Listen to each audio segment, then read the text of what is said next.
ಆಶಾ ಕಾರ್ಯಕರ್ತೆಯಾಗಿ ಸೇರ್ಕೊಂಡು 10 ವರ್ಷ ಆಯಿತು. ಸೊ ನಮಗೆ ಯಾವುದೇ ಒಂದು ಯೂನಿಫಾರ್ಮ್ ಕೂಡ ಇರಲಿಲ್ಲ. ಸೊ ಅದಾದಮೇಲೆ ನಮಗೆ ಒಂದು ನಿಶ್ಚಿತ ಗೌರವಧನ ಅಂತ ಇರಲಿಲ್ಲ. ಕೆಲವ್ರಿಗೆ 300 ರೂಪಾಯಿ ಇರ್ಬೋದು, 200 ರೂಪಾಯಿ ಇರ್ಬೋದು, ಪೀಸ್ ವರ್ಕ್ನಲ್ಲಿ ಕೊಡ್ತಾಯಿದ್ರು. ನಾವು ಯಾವುದೇ ಒಂದು ಪಡ್ಕೊಂಡಿದ್ದೀವಿ ಅಂದರೆ ಹೋರಾಟದಿಂದನೇ. ಏನಕ್ಕೆ ಅಂದರೆ ನಮ್ಗೆ ಯಾವುದು ನಾವು ಕೇಳದೆ ಸರ್ಕಾರ ಇದುವರೆಗೂ ನಮ್ಗೆ ಯಾವುದನ್ನು ಕೊಟ್ಟಿಲ್ಲ. ಅದು ಜನ ನಮ್ಮ ಪರವಾಗಿದ್ದಾರೆ, ಬಟ್ ಸರ್ಕಾರದವರು ಅವರು ನಮ್ಮ ಪರವಾಗಿ ಇರಬೇಕಲ್ವಾ. ಈಗ ಒಂದು ಗರ್ಭಿಣಿನ ನಾವು ಗುರುತಿಸಿ ಅವಳಿಗೆ 9 ತಿಂಗಳು ಹೆರಿಗೆ ಆಗೋ ತನಕ ಅವಳನ್ನ ಕಾದು ಮಾಡಿದಾಗ ಅದಕ್ಕೆ 300 ರೂಪಾಯಿ ಪ್ರೋತ್ಸಾಹ ಧನ. ನಮ್ದು ಇನ್ನು ನಮ್ಮನ್ನು ಕೂಡ ಒಂದು ಕಾರ್ಮಿಕರು ಅಂತ ಪರಿಗಣಿಸ್ಬೇಕು. ಈಗ ಏನು ಹೊರೆಯಾಗಿ ಕೆಲಸಗಳನ್ನ ಕೊಡ್ತಿದ್ದೀರೋ ಅದೇ ಮಟ್ಟದಲ್ಲೇ ನಮಗೂ ಕೂಡ ವೇತನವನ್ನು ಹೆಚ್ಚಿಸ್ಬೇಕು. ನಮ್ಮಲ್ಲೂ ಕೂಡ ಸುಮಾರು ಜನ ಡೆತ್ತು ಆಗಿದ್ದಾರೆ ಸರ್. ಸೊ ಅಂಥವ್ರಿಗೆ ನಮಗೆ ಸರ್ಕಾರದಿಂದ ಯಾವುದೇ ರೀತಿ ಅನುಕೂಲನೂ ಮಾಡಿಕೊಟ್ಟಿಲ್ಲ. ಪ್ರತಿಯೊಂದು ಡಿಪಾರ್ಟ್ಮೆಂಟ್ಗೂ ಕೂಡ ಈಗ ಒಂದು ಒಳ್ಳೆ ಒಂದು ಸರ್ವೆ ರಿಪೋರ್ಟ್ ಹೋಗ್ತಾ ಇದೆ ಅಂದರೆ ಅದು ನಮ್ಮಿಂದಾನೆ. ಇಷ್ಟು ವರ್ಷ ನಾವು ಸೇವೆ ಮಾಡಿದ್ದೀವಿ. ನಮಗೆ ಇದನ್ನು ನಾವು ಮುಖಾಮುಖಿಯಾಗಿ ಬರಬೇಕು. ಎಲ್ಲ ಡಿಸ್ಟಿಕ್ಕಿಂದ DHO ಬರಬೇಕು, ಮಿನಿಸ್ಟ್ರಿ ಏನಿದ್ದಾರೆ ಅವ್ರು ಬರಬೇಕು, ಎದುರಿಗೆ ಹೇಳಬೇಕು ನಿಮ್ಮ ಅವಶ್ಯಕತೆ ಇಲ್ಲ ಅಮ್ಮ ಅಂತ ಹೇಳಿದಾಗ ನಾವು ನಮ್ಗೆ ಇಷ್ಟು ವರ್ಷ ದುಡಿದಿರೋದಕ್ಕೆ ಏನು ಬರುತ್ತೆ ಅದು ಕೊಡಲಿ ಅವರು. ಯಾಕೆಂದರೆ ನಾವು ಆಶಾ ಕಾರ್ಯಕರ್ತೆಯಾಗಿ ಸೇರ್ಕೊಂಡು 10 ವರ್ಷ ಆಯಿತು. ಸೊ ನಮಗೆ ಯಾವುದೇ ಒಂದು ಯೂನಿಫಾರ್ಮ್ ಕೂಡ ಇರಲಿಲ್ಲ. ಸೊ ಆ ಪರಿಸ್ಥಿತಿನಲ್ಲಿ ನಾವು ಆಶಾ ಅಂತ ನಾವು ಹೋಗಿ ಹೇಳ್ಕೊಳ್ಳೋಕ್ಕೂ ಕೂಡ ಯಾರೂ ಕೂಡ ನಮಗೆ ರೆಸ್ಪಾನ್ಸ್ ಮಾಡ್ತಿರಲಿಲ್ಲ. ನಾವು ಅದೇ ಫಸ್ಟು ಸ್ಟೆಪ್ಪು ನಮಗೆ ಒಂದು ಯೂನಿಫಾರ್ಮ್ ಅಂತ ಮಾಡಿದ್ದು, ಅದು ಹೋರಾಟದಿಂದಲೇ. ಸೊ ಅದಾದಮೇಲೆ ನಮಗೆ ಒಂದು ನಿಶ್ಚಿತ ಗೌರವಧನ ಅಂತ ಇರಲಿಲ್ಲ. ಕೆಲವ್ರಿಗೆ 300 ರೂಪಾಯಿ ಇರ್ಬೋದು, 200 ರೂಪಾಯಿ ಇರ್ಬೋದು, ಪೀಸ್ ವರ್ಕ್ನಲ್ಲಿ ಕೊಡ್ತಾಯಿದ್ರು. ಸೊ ಅದನ್ನು ಕೂಡ ನಮಗೆ ಒಂದು ಅಮೌಂಟಲ್ಲಿ ಅಂತ ನಮಗೆ ಫಿಕ್ಸ್ ಆಗಿದ್ದು ಕೂಡ ಹೋರಾಟದಿಂದನೇ. ನಾವು ಯಾವುದೇ ಒಂದು ಪಡ್ಕೊಂಡಿದ್ದೀವಿ ಅಂದರೆ ಅದು ನಮಗೆ ಸಿಗ್ತಾ ಇರೋದು ಈ ನಮ್ಮ ಈ ಯಾವುದೋ ಒಂದು ಯೂನಿಯನ್ ಇದೆ, ಆ ಮುಖಾಂತರ ಹೋರಾಡೇ ನಾವು ತೊಗೊಂಡಿರೋ ಅಂಥದ್ದು. ಪ್ರತಿ ವರ್ಷಕ್ಕೆ 2 ಬಾರಿ ಆದರೂ ನಾವು ಸ್ಟ್ರೈಕ್ ಮಾಡ್ತಾನೇ ಇರ್ತೀವಿ.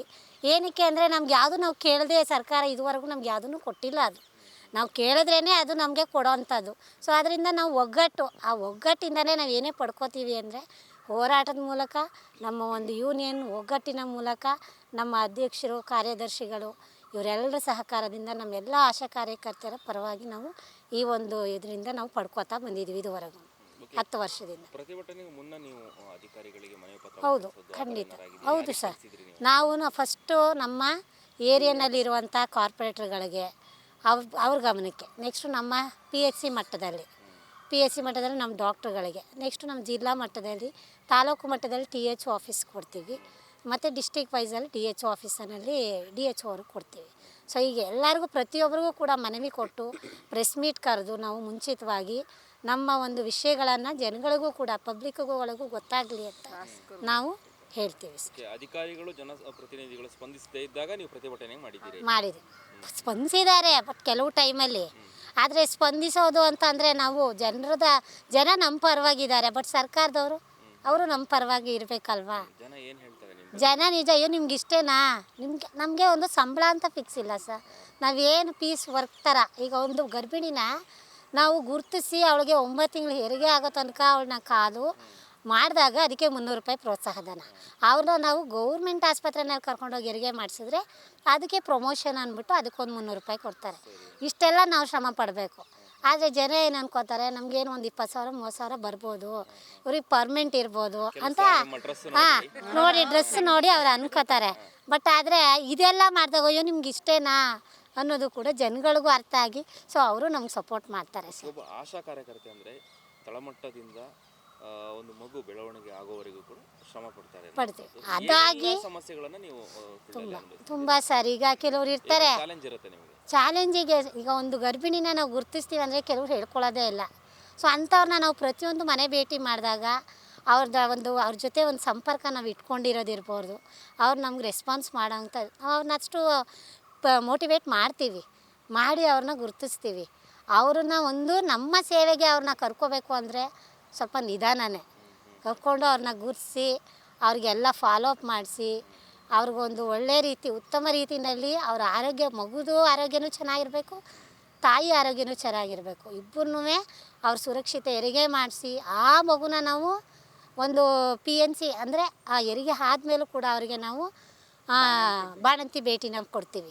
ಆ ಒಂದು ವೇಳೆಯಲ್ಲಿ ಆ ಮಗುನ ಯಾವ ರೀತಿ ನೋಡ್ಕೋಬೇಕು, ಅವ್ರಿಗೆ ಏನೇನು ಪ್ರಿಕಾಷನ್ ತೊಗೋಬೇಕು ಅದನ್ನೆಲ್ಲ ಅಡ್ವೈಸ್ ಮಾಡಿ ಆ ಮಗುನ ಕಾಪಾಡಿ ಅವ್ರಿಗೆ ವ್ಯಾಕ್ಸಿನೇಷನ್ ಇರ್ಬೋದು, ಮಗುಗೆ ಆ ವ್ಯಾಕ್ಸಿನೇಷನ್ ಕೊಡಿಸೋದಿರ್ಬೋದು, ನಂತರ ಅವ್ರಿಗೇನಾದ್ರು ಹೆಚ್ಚಿನ ಇನ್ನೂ ಸೇವೆ ಬೇಕು ಅಂದರೆ ಉನ್ನತ ಮಟ್ಟದ ಆಸ್ಪತ್ರೆಗೆ ಕಳಿಸೋಂಥದ್ದು ಇರ್ಬೋದು. ಈ ಎಲ್ಲ ಕೇರ್ಗಳನ್ನು ಕೂಡ ನಾವೇ ಗುರುತಿಸ್ತೀವಿ. ಬಟ್ ನಾವೇನು ಚಿಕಿತ್ಸೆ ಕೊಡದೇ ಇದ್ರೂ ಆ ಗುರುತಿಸಿ ಬೇಗ ಕಾಯಿಲೆ ಬರೋಕ್ಕೂ ಮುಂಚೆ ಅದನ್ನು ನಾವು ಪ್ರಿವೆನ್ಷನ್ ಮಾಡ್ಬೋದು ಅನ್ನೋದು ನಮಗೆ ತಿಳುವಳಿಕೆ, ಒಂದು ಟ್ರೈನಿಂಗ್ ಕೊಟ್ಟಿರ್ತಾರೆ. ಸೊ ಅದನ್ನು ನಾವು ಫಾಲೋ ಅಪ್ ಮಾಡಿ ಆ ಮಗುನ ಮತ್ತು ತಾಯಿನ ಕಾಪಾಡೋಂಥ ಕೆಲಸನ ನಾವು ಮಾಡ್ತೀವಿ ಸರ್. ಈಗ ಸರ್ಕಾರದ ಭರವಸೆ ನಿಮಗೆ ಸಮಾಧಾನ ತಂದಿದೆಯಾ? ಈಗ ಸ್ವಲ್ಪ ಮಟ್ಟಿಗೆ ಸಮಾಧಾನ ಇದೆ ಸರ್, ಆದರೆ ಇನ್ನು ಮುಂದಿನ ದಿನಗಳಲ್ಲಿ ನಾವು ಬಿಡೋದಿಲ್ಲ, ಮತ್ತೆ ಹೋರಾಟ ಮಾಡ್ತೀವಿ ಖಂಡಿತ. ನಮ್ದು ಯಾಕೆಂದರೆ ಬೇಡಿಕೆ ಇದೆ ಹಾಗಾದ್ರೆ ನಿಮ್ಗೆ? ನಮ್ದು ಇನ್ನು ನಮ್ಮನ್ನು ಕೂಡ ಒಂದು ಕಾರ್ಮಿಕರು ಅಂತ ಪರಿಗಣಿಸ್ಬೇಕು. ಒಂದು ಇನ್ನು ಮುಂದಿನ ದಿನಗಳಲ್ಲಿ ನಮಗೂ ಗ್ರೂಪ್ ಡಿ ಅನ್ನೋ ತಗೋಬೇಕು ಅನ್ನೋ ಒಂದು ಐಡಿಯಾ ಇದೆ. ಐಡಿಯಾ ಅಂತದಕ್ಕಿಂತ ನಾವೂ ಅದನ್ನು ಬೇಡಿಕೆ ಇಟ್ಟಿದ್ದೀವಿ. ಮುಂದಿನ ದಿನಗಳಲ್ಲಿ ನಮ್ಗೆ ಹೇಗೆ ಈಗ ಕೆಲಸಗಳನ್ನ ಹೆಚ್ಚಿಗೆ ಮಾಡ್ತಾಯಿದ್ದಾರೋ ಅದೇ ಥರ ನಮಗೂ ಒಂದು, ಈಗೆಲ್ಲ ನಿಮಗೆ ಗೊತ್ತು ಎಲ್ಲ ಬೆಲೆ ದುಬಾರಿ. ಸೊ ನಾವು ಇದರಲ್ಲಿ ಕೆಲವ್ರು ಗಂಡ ಇಲ್ಲದೆ ಇರೋರು ಇದ್ದೀವಿ, ಕೆಲವು ಹುಡುಗರು ಗಂಡನ ಕಟ್ಕೊಂಡಿರೋರು ಇದ್ದೀವಿ, ಮತ್ತು ಜೀವನ ಮತ್ತು ಮಕ್ಕಳದ್ದು ಎಜುಕೇಷನಿಗೆ ಎಷ್ಟಿದೆ ಅನ್ನೋದು ಎಲ್ಲರಿಗೂ ಗೊತ್ತು. ಈಗ ಅಷ್ಟು ಸರ್ಕಾರಿ ಶಾಲೆಗಳು ನಿಮಗೆ ಗೊತ್ತಿದೆ, ಎಲ್ಲ ಕೂಡ ಈಗ ಪ್ರೈವೇಟ್ ಸ್ಕೂಲ್ಗಳಿಗೆ ಸೇರಿಸಿರೋ ಅಂಥದ್ದು. ಸೊ ಅದನ್ನೂ ಓದಿಸ್ಕೊಂಡು ನಮ್ಮ ಜೀವನನೂ ನಡೆಸ್ಕೊಂಡು ಮಾಡೋದು ತುಂಬ ಕಷ್ಟ ಇದೆ. ಆದ್ದರಿಂದ ನಾವು ಮುಂದಿನ ದಿನಗಳಲ್ಲಿ ಹೇಗೆ ಸರ್ಕಾರ ಹೇಗೆ ಎಲ್ಲ ಬೆಲೆ ದುಬಾರಿ ಮಾಡ್ತಾಯಿದ್ದೀವೋ ಹಾಗೆ ನಮಗೂ ನಾವೀಗ ಏನು ದುಡಿತಾ ಇದ್ದೀವಿ, ನಮ್ಮ ಜೀವನದಲ್ಲಿ ನಮ್ಮ ವೇತನ ಜಾಸ್ತಿ ಆದರೆ ತಾನೇ ನಾವೆಲ್ಲನೂ ಬೇಡಿಕೆಗಳನ್ನ ಈಡೇರಿಸ್ಕೋಬೋದು, ಮಕ್ಕಳುಗಳಿಗೆ ಎಜುಕೇಷನ್ ಕೊಡಿಸ್ಬೋದು, ನಮ್ಮ ಜೀವನನ ಉತ್ತಮ ರೀತಿಯಲ್ಲಿ ರೂಪಿಸ್ಕೋಬೋದು ಅನ್ನೋದನ್ನು ನಾವು ಸರ್ಕಾರಕ್ಕೆ ಏನು ಹೇಳಿ ಬಯಸ್ತೀರಾ? ದಯವಿಟ್ಟು ಈಗ ಏನು ಕೊಟ್ಟಿದ್ದೀರಲ್ಲ ಅಷ್ಟರಲ್ಲಿ ನಾವೀಗ ಸದ್ಯಕ್ಕೆ ತೃಪ್ತಿ ಇದ್ದೀವಿ ಸರ್. ಮುಂದಿನ ದಿನಗಳಲ್ಲಿ ನಮಗೆ ಈಗೇನು ಹೊರೆಯಾಗಿ ಕೆಲಸಗಳನ್ನ ಕೊಡ್ತಿದ್ದೀರೋ ಅದೇ ಮಟ್ಟದಲ್ಲೇ ನಮಗೂ ಕೂಡ ವೇತನವನ್ನು ಹೆಚ್ಚಿಸ್ಬೇಕು. ಹೆಚ್ಚಿಸಿದ್ರೆ ನಮಗೂ ಕೂಡ ನಾವು ಜೀವನ ನಡೆಸೋದು ತುಂಬ ಸುಖಕರವಾಗಿರುತ್ತೆ. ತಕ್ಕ ಮಟ್ಟಗಾರು ಸುಖವಾಗಿರ್ತೀವಿ ಅನ್ನೋ ಒಂದು ಇದನ್ನು ಇಟ್ಕೊಂಡಿದ್ದೀವಿ. ದಯವಿಟ್ಟು ಇದಕ್ಕೆ ಸ್ಪಂದಿಸಿ ಅಂತ ನಾವು ಕೇಳ್ಕೊತೀವಿ ಸರ್. ಸರ್ಕಾರ ನೀವು ಒಂದಷ್ಟು ಸಾವಿರಾರು ಸಂಖ್ಯೆಯಲ್ಲಿ ನೀವು ಭಾಗವಹಿಸಿದ್ರಿ. ಯೂನಿಯನ್ನಿಗೆ ಅಥವಾ ನಿಮ್ಮ ಸಹೋದ್ಯೋಗಿಗಳಿಗೆ ಏನು ಹೇಳಿ ಬಯಸ್ತೀರಾ ಈ ಮುಖಾಂತರ? ಎಲ್ಲರಿಗೂ ಕೃತಜ್ಞತೆ ಹೇಳಬೇಕು ಸರ್. ಯಾಕೆಂದರೆ ಎಲ್ಲ ನಮ್ಮ ಕರ್ನಾಟಕದಲ್ಲಿ ಒಟ್ಟು 42,000 ಜನ ಆಶಾ ಕಾರ್ಯಕರ್ತರಿದ್ದೀವಿ. ಸೊ ಅಟ್ಲೀಸ್ಟು ನಾವು ಒಂದು 35-40 ಆದರೂ ಸೇರಿದ್ವಿ ಫ್ರೀಡಮ್ ಪಾರ್ಕಲ್ಲಿ. ಸೊ ಕೆಲವರೆಲ್ಲ ಮಕ್ಕಳನ್ನೇ ಎತ್ಕೊಂಬಂದಿದ್ರು, ಅದರಲ್ಲಿ ಶುಗರ್ ಪೇಷಂಟ್ಸು, ಒಂದು ಕ್ಯಾನ್ಸರ್ ಪೇಷಂಟ್, ನಮ್ಮಲ್ಲೂ ಕೂಡ ಸುಮಾರು ಜನ ಡೆತ್ತೂ ಆಗಿದ್ದಾರೆ ಸರ್. ಸೊ ಅಂಥವ್ರಿಗೆ ನಮಗೆ ಸರ್ಕಾರದಿಂದ ಯಾವುದೇ ರೀತಿ ಅನುಕೂಲನೂ ಮಾಡಿಕೊಟ್ಟಿಲ್ಲ, ಡೆತ್ ಆಗಿರೋ ಅಂಥವ್ರಿಗೆ. ಮತ್ತು ಇಷ್ಟೆಲ್ಲ ಕಷ್ಟ, ಅದರಲ್ಲೂ ಈಗ ಈ ಒಂದು HMPV ಅನ್ನೋ ವೈರಸ್ ಬೇರೆ ಬಂದಿದೆ ಈ ಟೈಮಲ್ಲಿ ನಾವುಗಳು ಹೋಗಿ, ಅದು ಬಂದಿದೆ ಫಸ್ಟಿಗೆ ಬೆಂಗಳೂರಲ್ಲಿ ಕಾಣಿಸ್ಕೊಂಡಿದೆ ಅನ್ನೋ ಒಂದು ನ್ಯೂಸ್ ಇತ್ತು. ಸೊ ಅಂಥ ಟೈಮಲ್ಲೂ ಕೂಡ ನಾವು ಕೆಲವು ನಮಗೂ ಒತ್ತಡಗಳು ಬಂತು ಕೆಲಸದ ಕಡೆಯಿಂದೆಲ್ಲ, ನೀವು ಯಾರಾದರೂ ಸ್ಟ್ರೈಕ್ ಹೋದರೆ ನಿಮ್ಗಳನ್ನ ತೆಗೆದುಬಿಡ್ತೀವಿ ಅಂತ. ಸೊ ನಾವು 10 ವರ್ಷದಿಂದ ರೂರಲಲ್ಲಿ 16 ವರ್ಷದಿಂದ ಕೆಲಸ ಮಾಡಿದ್ದಾರೆ. ಕೆಲಸ ಕಳ್ಕೊಳ್ಳೋದು ಅಂದರೆ ಎಲ್ರಿಗೂ ನೋವು ಆಗೇ ಆಗುತ್ತೆ. ಒಂದು ನಾವು ಕೆಲಸ ಯಾರು ನಾವು ಕೊಡಿ ಅಂತ ನಾವು ಕೇಳಿರಲಿಲ್ಲ. ಸೊ ನೀವೇ ನಮ್ಮನ್ನು ಒಂದು ಸಮುದಾಯ ಮಟ್ಟದಲ್ಲಿ ಗುರುತಿಸಿ ಆಯ್ಕೆ ಮಾಡ್ಕೊಂಡು ಈಗ ನಾವು ಏನೋ ಆ ಒಂದು ತಳಮಟ್ಟದಿಂದ ನಮ್ಮಿಂದನೂ ಕೂಡ ಸರ್ಕಾರಕ್ಕೆ ತುಂಬಾ ಹೆಲ್ಪ್ ಆಗ್ತಾಯಿದೆ. ಪ್ರತಿಯೊಂದು ಡಿಪಾರ್ಟ್ಮೆಂಟ್ಗೂ ಕೂಡ ಈಗ ಒಂದು ಒಳ್ಳೆ ಒಂದು ಸರ್ವೆ ರಿಪೋರ್ಟ್ ಹೋಗ್ತಾ ಇದೆ ಅಂದರೆ ಅದು ನಮ್ಮಿಂದಾನೆ. ಓಕೆ, ಈಗ ಯಾರೋ ಒಬ್ಬರು ಜನಪ್ರತಿನಿಧಿಗಳು ಆಶಾ ಕಾರ್ಯಕರ್ತರ ಅವಶ್ಯಕತೆ ಇಲ್ಲ ಅಂತ ಹೇಳಿದ್ರೆ ನಿಜನಾ? ಹೇಳಿದರು ಸರ್. ಹಾಗೆಲ್ಲ ಸ್ವಲ್ಪ ಜನ ಎಲ್ಲ ಶಾಕಿಗೆ ಹೋದ್ವಿ ಫಸ್ಟು. ಅದನ್ನು ನಮಗೆ ಅಲ್ಲಿಂದ ನ್ಯೂಸ್ ಹೇಗೆ ಬಂತು ಅಂದರೆ, ಈ ನಮ್ಮ ಒಂದು ಆರೋಗ್ಯ ಸಚಿವರಿದ್ದಾರಲ್ಲ ಅವರು, ಮತ್ತು ಮಂತ್ರಿಮಂಡಲದ ಸದಸ್ಯರು ಇರ್ತಾರಲ್ಲ, ಸೊ ಇವರು ಯಾಕೋ ತುಂಬಾ ಜಾಸ್ತಿ ಜನ ಇದ್ದಾರೆ, ಇವ್ರಿಗೆ ಒಟ್ಟಾರೆ ಮಾಡೋದು ಅಂದರೆ ಸರ್ಕಾರಕ್ಕೆ ಹೊರೆ ಆಗ್ಬೋದು. ಸೊ ನಮಗೇನು ಈಗ ಆಲ್ಮೋಸ್ಟ್ ಈಗ ಎಲ್ಲ ರಿಪೋರ್ಟು ಸಿಗ್ತಾ ಇದೆ, ಇನ್ನು ಮುಂದಕ್ಕೆ ನಾವು ನಡ್ಸ್ಕೊ ಹೋಗ್ಬೋದು ಅನ್ನೋ ಐಡಿಯಾ ಅವರಲ್ಲಿ ಇರ್ಬೋದೇನೋ.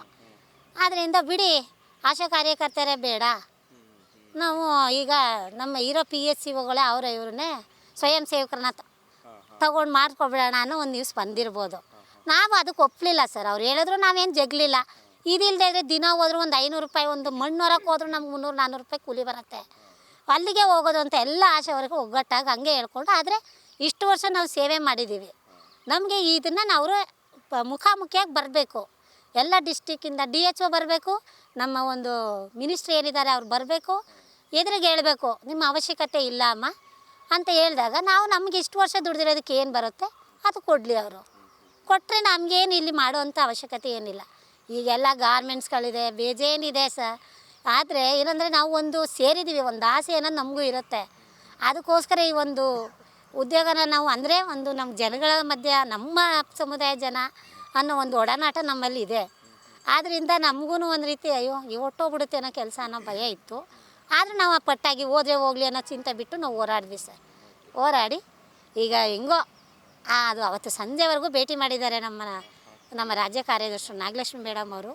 ಸೊ ಅಷ್ಟೆಲ್ಲ ಅವರ ಮನವೊಲಿಸಿ ನಾವು ಮಾಡೋಂಥ ಕರ್ತವ್ಯಗಳೇನು ಕೆಲಸಗಳೇನು ಅದ್ರ ಬಗ್ಗೆ ಅವ್ರಿಗೆ ಅರಿವು ಮೂಡಿಸಿ ಸೊ ಕೊನೆಗೆ ಇವರ ಅವಶ್ಯಕತೆ ಇದೆ ಅನ್ನೋ ಒಂದು ತೀರ್ಮಾನಕ್ಕೆ ಬಂದು ಇಷ್ಟಕ್ಕೆ ಒಪ್ಕೊಂಡು ನಮಗೆ ಇದು ಮಾಡಿದ್ದಾರೆ. ಆದರೆ ಈಗೇನು ಮಾರ್ಚ್ನಲ್ಲಿ ಬಡ್ಜೆಟ್ ಇದೆ ಅದರಲ್ಲಿ ನಮಗೆ ಇದ್ರ ಮುಖಾಂತರವಾಗಿ ಅನೌನ್ಸ್ ಮಾಡ್ತೀನಿ ಅನ್ನೋ ಭರವಸೆ ಕೊಟ್ಟಿದ್ದಾರೆ ಮುಖ್ಯಮಂತ್ರಿಯವರು. ನಾವು ಅದಕ್ಕೂ ಕೂಡ ಮುಖ್ಯಮಂತ್ರಿಯವ್ರಿಗೆ ಚಿರಋಣಿಯಾಗಿರ್ತೀವಿ. ಸೊ ಅವರ ಒಂದು ಫೀಲ್ಡಲ್ಲೇ ನಮಗೆ 3,500 ರೂಪಾಯಿ ಫಿಕ್ಸ್ ಆಗಿದ್ದದು. ಸೊ ಅದಾದಮೇಲೆ ನೆಕ್ಸ್ಟ್ ಇದರಲ್ಲಿ ನಾವು ಇನ್ನೊಂದು ಹೋರಾಟಗಳು ಮಾಡಿ 5,000 ತನಕ ಮಾಡ್ಕೊಂಡಿದ್ವಿ. ಮತ್ತು ಈಗ 5,000 ಜೊತೆಗೆ ಒಂದು 2,000 ನಾನ್ MCTS ಅಂತ ಹೊಸ ಸಾಫ್ಟ್ ಇದೆ ಅದರದ್ದು ಬರ್ತಾಯಿತ್ತು. ಮತ್ತು ಒಂದು ಈಗೇನು ಟೀಮ್ ಬೇಸ್ಡ್ ಇನ್ಸೆಂಟಿವ್ ಅಂತ 1,000. ಸೊ ಅದು ಬರೀ 18 ಜಿಲ್ಲೆಗೆ ಮಾತ್ರ ಕೊಡ್ತಾಯಿದ್ರು ಮುಂಚೆ. ಇನ್ನು ಈಗ ಎಲ್ಲ ಈ 32 ಜಿಲ್ಲೆಗಳಿಗೂ ಸೇರಿ ಮಾಡಿದ್ದಾರೆ. ನಿಮ್ಮ ಹೆಸರು? ನನ್ನ ಹೆಸರು ಕೋಮಲ ಅಂದ್ಬಿಟ್ಟು ನಗರ ಆಶಾ ಕಾರ್ಯಕರ್ತೆಯರ ಅಧ್ಯಕ್ಷರಾಗಿ ಇದ್ದೀನಿ ಸರ್, ಮೈಸೂರು.